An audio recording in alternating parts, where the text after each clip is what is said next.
¿Qué tal? ¿Cómo están, amigos y amigas de esta comunidad? Como siempre, un gusto, como siempre, un placer que nos acompañen. Tomás Yarrington, un personaje que, vaya, que tiene su importancia cuando hablamos de narcopolítica y que marcó junto con otros personajes una época en nuestro país, incluso por sus repercusiones a nivel nacional, una época que involucra a Ociel Cárdenas, que involucra a los Zetas. En fin, ya está en México, la Fiscalía General de la República ha conseguido precisamente una acción en su contra después de un tiempo que estuvo en los Estados Unidos, después de ser extraditado de Italia, en donde estaba siendo protegido por la Drangheta. Y vamos a platicar del perfil de este hombre con mi querida y admirada Marta Olivia, a quien saludo con muchísimo gusto, por supuesto, de Astillero y de un 2x3 por Tamaulipas. ¿Cómo estás, querida Marta Olivia? ¿Cómo andas? Bien, bien, gracias Jesús. Siempre es un gusto conversar, dialogar de estos temas que tienen que ver con el norte de Tamaulipas y concretamente con Tamaulipas. Totalmente de acuerdo, querida. A ver, platícanos un poco. Tomás Yarrington. ¿Qué dimensión tiene Tomás Yarrington? ¿Cómo juega Tomás Yarrington en toda esta historia?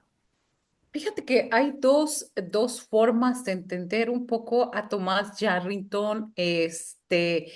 ¿Por qué? Porque tiene, digamos, el lado menos malo y el lado más malo. El lado menos malo es que él fue una persona de la cultura del esfuerzo.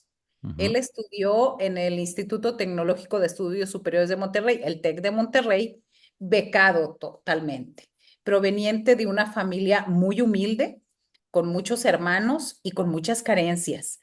Entonces, él se abrió paso siendo ganador de concursos de oratoria desde la secundaria. Y él se destacó mucho, tanto que en la preparatoria fue becado. Esa es una parte. Y hablando de esta parte menos mala, pues viendo su trayectoria política, empieza como diputado federal, después alcalde de Matamoros, Tamaulipas, su ciudad natal, y posteriormente fue candidato a gobernador y bueno, gobernador. ¿Qué es lo que sucede con, digamos, esa parte? Hay algo que yo también quiero destacar. Él empezó a hacer estos festivales de cultura, Festival Internacional de Otoño, el FIO de Matamoros, que después cuando fue gobernador se hizo el Festival Internacional Tamaulipas, el FIT. Y que déjame decirte que ha sido una de las épocas de la cultura o una época dorada de la cultura en Tamaulipas. O sea, te puedes imaginar en un mismo evento cultural en una semana a personas como Mario Vargas Llosa, como Laura Esquivel, como Rafael Heredia. Hay una fotografía que acabo de ver, la vi hoy por la mañana, que la comparte una amiga hablando de lo que eran los festivales. Entonces, ese es el lado importante. O sea, tuvimos en Tamaulipas, por ejemplo, dentro de esto de festivales, tuvimos, no sé, la Traviata traída con cantantes de ópera desde Italia, por ejemplo, ¿no? Todo esta parte de los artistas que venían al Festival Cervantino hacían su recorrido por varios estados del país y Tamaulipas, gracias a su administración, nos tocaba parte de esos eventos, la mayor parte gratuitos. Entonces, hay que decir esa parte, ¿no? Esa parte de que todavía se recuerda y todavía, a pesar de los festivales que regresaron, pues no se ha podido igualar, hay que decirlo. La parte negativa es pues que las acusaciones contra Tomás Yarrito Rubalcaba, hay que recordar que empezaron en noviembre del 2011, cuando fue ejecutado un empresario en Nuevo Laredo, Alfonso Peña Argüelles, y fue asesinado y tirado en una calle en Nuevo Laredo, Tamaulipas. Y junto a su cuerpo se encontró un mensaje firmado por los Zetas, quienes acusaban al hermano de Peña de haber lavado dinero para Tomás Yarrington Rubalcaba. Así que a partir de ahí empezaron las acusaciones formales, porque había muchas acusaciones. Yo recuerdo a un periodista de Matamoros, Tamaulipas, que escribió en alguna ocasión, cuando era, empezó a ser, cuando era alcalde, decía él que Thomas Yarrington cuando era, cuando llegó a Matamoros, antes de ser diputado federal, pues no tenía ni para pagar la luz. Sin embargo, un año después podía pagar la luz o la energía eléctrica, el gasto de consumo de luz de todo Matamoros. Entonces, estamos hablando de su trienio que fue allá por 1993, 1995. Y desde ahí empezaron, su carrera es, digamos, a la par del dinero, la política ya la traía, pero regresó después de vivir en un lugar muy humilde en el centro de la ciudad de Matamoros. De pronto regresa ya como diputado federal y regresa a vivir en la zona más exclusiva de Matamoros, que era el fraccionamiento Río, a un lado ahora sí, del Río Bravo, y de casas hechas con nuevos ricos, con gente, sobre todo nuevos ricos y protectores del narco, o incluso narcotraficantes. Entonces, esta es un poco la historia de él.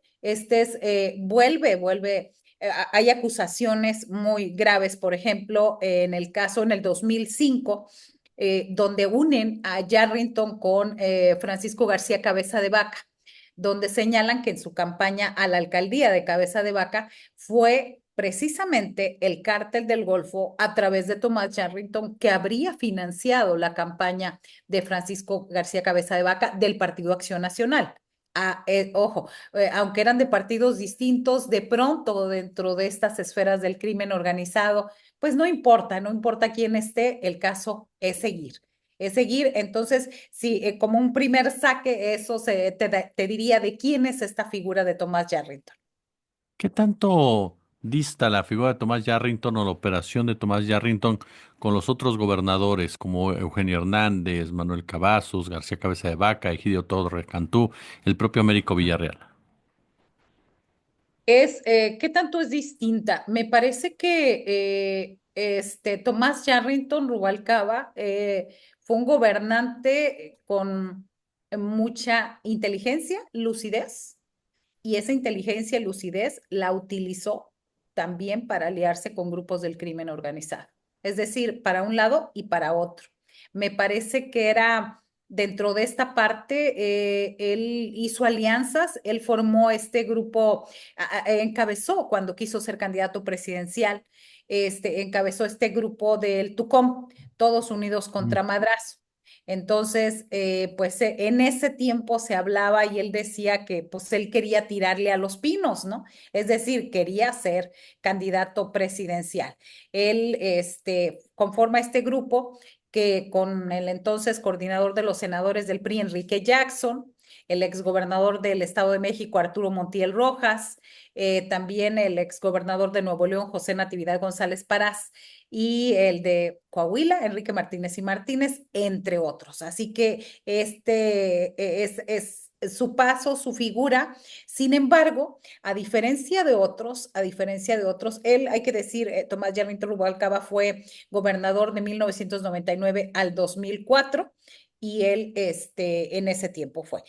¿Cuál es la diferencia en este caso? Pues que con él hay un antecedente, que es Manuel Cavazos Lerma, Ujú. el gobernador anterior a Tomás Yarrington.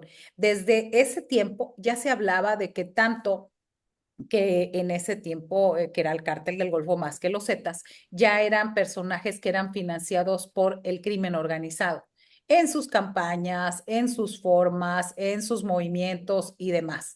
Y recordar, por ejemplo, que después de un caso judicial en San Antonio, Texas, la DEA acusó a Yarrington de haber lavado millones de dólares de los Zetas y del cártel del Golfo durante su gubernatura. Así que también, otra de las acusaciones que le hacen a él, acusaciones, no hay carpeta al respecto, es de haber sido formado parte de este asesinato en algún momento de Rodolfo Torre Cantú, el ex candidato a la gobernatura de Tamaulipas en el 2010, que fue, dicen, habría sido asesinado por el COS, Jorge Eduardo Costilla Sánchez, quien era en ese momento el líder del cártel de El Golfo.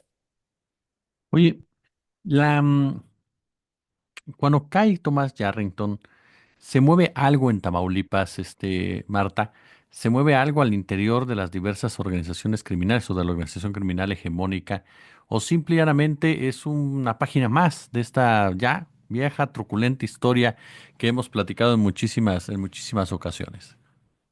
Sí, sí se mueve porque si bien en su antecesor, Manuel Cavazos Lerma, había ya versiones, había ya como que una unión insana entre el poder político y el poder del crimen organizado, digamos que quedó en versiones, pero sí movió porque fue el primer gobernador procesado por este tipo de delitos. Entonces, obviamente que Tomás Yarrington fue un gobernador muy influyente y digamos, influyente, pues partiendo de que ganó cierta notoriedad al querer ser candidato a la presidencia y que, bueno, se movía en esos ámbitos, ¿no? Sin embargo, es eso, pero después empiezan una serie de traiciones y de seguimiento supuestamente de financiamiento del crimen hacia otros gobernadores. Después de él sigue Eugenio Hernández Flores, quien él tuvo una batalla muy enfrentada con Francisco García Cabeza de Vaca cuando era alcalde de Reynosa. Entonces, cuando llega al poder Francisco García Cabeza de Vaca, 2016-2022, el único gobierno panista que ha habido en Tamaulipas, él llega y obviamente le cobra todas las facturas, todos los enfrentamientos a Eugenio Hernández Flores y lo mete a la cárcel. Lo mete a la cárcel y los delitos hasta ahora, hasta este momento, todos los delitos salió, ya está, se encuentra en libertad y él lo que ha manejado que así fue una venganza política, fue juicios que se le hicieron por una supuesta apropiación de un terreno de miles de hectáreas en Altamira, Tamaulipas, y que no había motivo para eso, tanto pues que ya está libre y que ahora el que está prófugo de la justicia precisamente es Francisco García Cabeza de Vaca, que es otro gobernador, digamos, que ahora sí que serían los terribles nombres de los gobernadores de Tamaulipas que están en la mira y que se encuentra prófugo por dos delitos, que es delincuencia organizada y el otro por bienes, no recuerdo cómo es esto de la cuestión de los bienes de manera ilícita. Por ahí va el delito, no lo tengo a la mano. Y hay otro gobernador, que se llama Egidio Torrecantú, que recordemos que cuando asesinan a Rodolfo Torrecantú, el PRI como una monarquía, por decirlo de esta manera, pues decide que quien lo supla sea su hermano que nunca quiso estar en la gubernatura, su hermano que era todo lo contrario, un político que no le interesaba en absoluto, no le interesaba más que enriquecerse y más que irse a vivir fuera en cuanto terminó su sexenio, protegido por Francisco García Cabeza de Vaca, a quien nunca investigó, y se fue vive en San Pedro Garza García, en una mansión de más de 100 millones de pesos. Oye, y únicamente te iba a preguntar también, ¿por qué Tomás Yarrington sí lo detiene Estados Unidos y a García Cabeza de Vaca no? O sea, ¿cuál era la relación de Yarrington con Estados Unidos que fue sacrificable y García Cabeza de Vaca que es prácticamente intocable? Sí, a mí me parece, bueno, hay una clave. Francisco tiene la doble nacionalidad. Entonces, y también hay que decirlo, Francisco García Cabeza de Vaca, durante mucho tiempo, mira, durante su sexenio, él podía haber un motín en un penal, podía haber unas balaceras, asesinados, bloqueos, pero si en el Valle de Texas lo invitaban a la inauguración de la graduación de kindergarten, de jardín de niños, él iba. O sea, él dejaba todas sus actividades políticas, oficiales, económicas en Tamaulipas para irse a la graduación del kinder. En ese nivel. Es decir, él difundió de manera permanente que él tenía una excelente relación con el gobierno de Estados Unidos, siempre, pero es parte de esto de tener la doble nacionalidad. que recordemos también que García Cabeza de Vaca, perdón que me vaya por ahí, pero es importante para ponerlo en el contexto, García Cabeza de Vaca empezó a hacer una especie de expedientes a los grandes personajes de Morena, tanto en el estado como a nivel nacional. Entonces utilizó el nombre de Sergio Carmona Angulo, este empresario supuestamente huachicolero, asesinado en noviembre del 2021 en San Pedro Garza García, uno de los municipios, se me hace, no es uno, es el más rico del país. Ahí vivía, ahí fue asesinado y bueno, él empieza a hacer cabeza de vaca este expediente en contra de círculos de Morena y contra personajes de Morena, pero, y empieza a hacer este expediente. Y por eso, digamos que es parte, como una especie de soplón del gobierno de los Estados Unidos para protegerse y para decirles, yo sí tengo pruebas de lo que están haciendo allá, de lo que están manejando. Sin embargo, el tiempo y seguir prófugo, pues está cayendo parte de todos esos supuestos expedientes. ¿Por qué no lo procesan? Porque es ciudadano norteamericano y los norteamericanos, los gringos, siempre protegen a sus ciudadanos y más si ese ciudadano trae bastantes recursos, bastante dinero, bastantes propiedades que la unidad de inteligencia financiera ha dicho que tenía entre Tamaulipas y Estados Unidos cerca de 1,000 millones de pesos. Es ahora sí, un rico estadounidense. Mi querida Marta Olivia, yo te quiero agradecer como siempre estos minutos para nuestra comunidad. De verdad que siempre es un gusto, un placer saludarte y te mando un fuerte abrazo. Muchas gracias por dejarnos aprender de ti. Gracias. Nada más para cerrar, para que Por no favor. quede que el tema era Tomás Yarrington, hay que decir que la Fiscalía General de la República, pues, le acaba de dar el auto de formal prisión y sobre todo por delitos contra la salud en la modalidad de colaboración al fomento para posibilitar la ejecución de delitos de esa misma naturaleza. Así que después de haber sido deportado, esto es lo que le hacen. A mí me parece que es un delito menor, porque no parece que fuera algo tan impactante. Así que aquí la cuestión es, ¿para qué lo devolvieron? Estuvo muy poco procesado. Me parece que viene a investigar, viene a revisar y viene a ser, podría ser también parte de una oreja de los Estados Unidos. Ese punto que mencionas es para tomar muy en cuenta, ¿no? Que lo hayan mandado a espiar o averiguar en un momento en el cual llega también un embajador, que todos sabemos perfectamente cuál es su intención muy poco diplomática. Exactamente, exactamente es esa parte, esa parte. Entonces, no lo perdamos de vista, veamos exactamente cuánto tiempo lo procesaron, cuánto tiempo le perdonaron, cuánto tiempo lo tuvieron fuera de una cárcel federal. Y bueno, ahí sabemos que esa es la habilidad de los gringos, negociar, conciliar y hacer a mucha gente o testigo protegido, y en el caso de él y de otros personajes, pues ir a venir a ver, a revisar, a hacer, sobre todo, curiosamente, desde una cárcel, en un delito más o menos menor, porque no recuerdo en los últimos 10 años que se haya procesado a un personaje tan notorio por algo tan pequeño. Mi querida Marta Olivia, como siempre, gracias. Gracias, muy buenas noches.